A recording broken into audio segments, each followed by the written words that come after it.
Assalamualaikum warahmatullahi wabarakatuh. Di sini saya dari kelompok 9 akan mempresentasikan hasil kerja kami yang berjudul Beberapa Kesukaran dalam Pendidikan.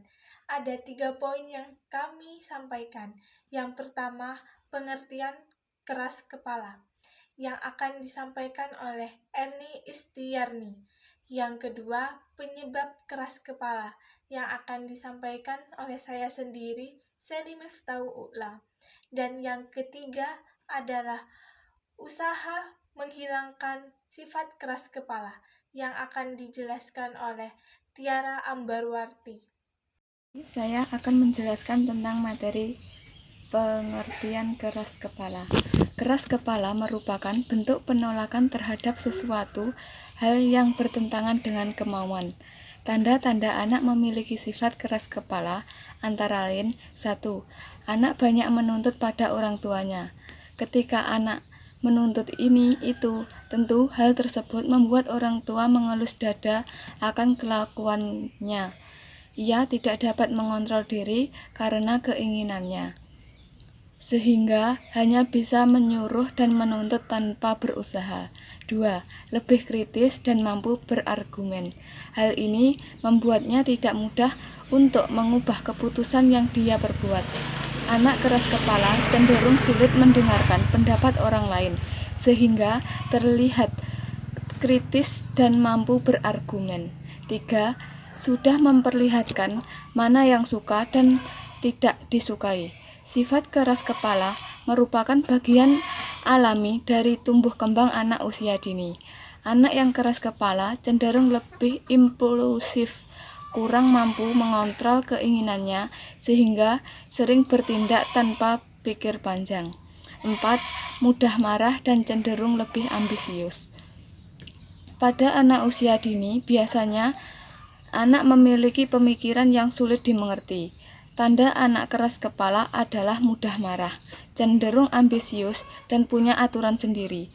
Mereka melakukan pencapaiannya untuk sesuatu yang diinginkan, apa yang dia tidak suka, atau ada suatu paksaan, maka akan membuatnya marah. 5. Mampu memberikan penolakan secara tegas. Balita berusia 2-5 tahun memiliki kesadaran bahwa dirinya adalah pribadi independen dan mampu membuat keputusan sendiri, mampu memberikan penolakan secara tegas sehingga menguji kesabaran orang tuanya. Apa saja sih penyebab keras kepala itu? Yang ke-1, sikap otoriter orang tua, yaitu orang tua terlalu menekan atau memaksa anak untuk menuruti semua keinginannya tanpa melihat kondisi dan kemampuan anak. Orang tua bersikap otoriter kepada anak biasanya karena mereka merasa serba tahu pada apa yang terbaik untuk anak dan apa yang harus dilakukan anak.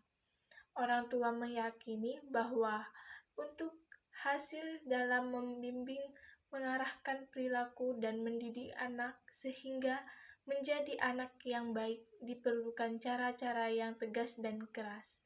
Anak yang merasa terus ditekan atau dipaksa dan merasa tidak mampu memenuhi semua keinginan orang tua pada akhirnya akan menunjukkan sikap melawan. Yang kedua, anak terlalu dimanja oleh orang tuanya. Semua keinginan selalu diberikan. Jika suatu saat keinginan yang tidak dipenuhi, anak akan memprotes dan melawan orang tuanya. Yang ketiga, anak dibiarkan tumbuh tanpa bimbingan. Hal ini bisa terjadi ketika orang tua terlalu sibuk dengan pekerjaannya atau memang orang tua kurang mampu memberi perhatian dan didikannya yang dibutuhkan anak hingga nilai-nilai kebaikan seperti sopan santun, menghargai orang tua, atau batasan benar atau salah, boleh atau tidak boleh, tidak tertanam dengan baik pada diri anak. anak pun tumbuh menjadi pribadi yang egois dan suka melawan orang tua. Yang keempat, hubungan antara orang tua dan anak tidak harmonis. Ikatan kasih sayang dan pengertian antara mereka pun kurang.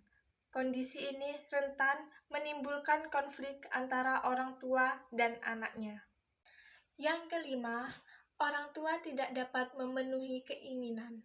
Anak pun kemudian menunjukkan perilaku keras kepala dan suka melawan orang tua.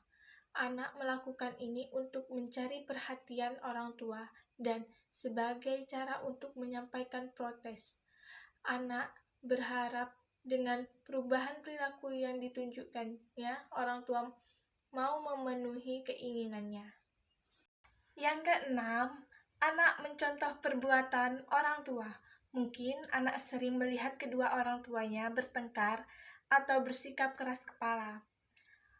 Anak melihat orang tuanya tidak patuh kepada nenek dan kakeknya, ataupun anak dapat tergolong untuk melakukan hal yang sama seperti yang dilakukan orang tuanya.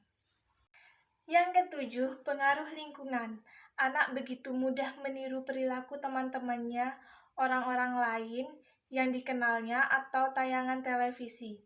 Ketika anak mendapati teman-temannya atau orang lain menunjukkan perilaku suka melawan kepada orang tua, anak pun akan dengan mudah melakukan hal yang sama. Mengatasi keras kepala. Yang pertama, memperkenalkan sumber kepribadiannya, belajar sabar, berhenti membandingkan satu sama lain, dan berintrospeksi. Sekian presentasi dari kelompok kami, kurang lebihnya mohon maaf. Assalamualaikum warahmatullahi wabarakatuh. Terima kasih.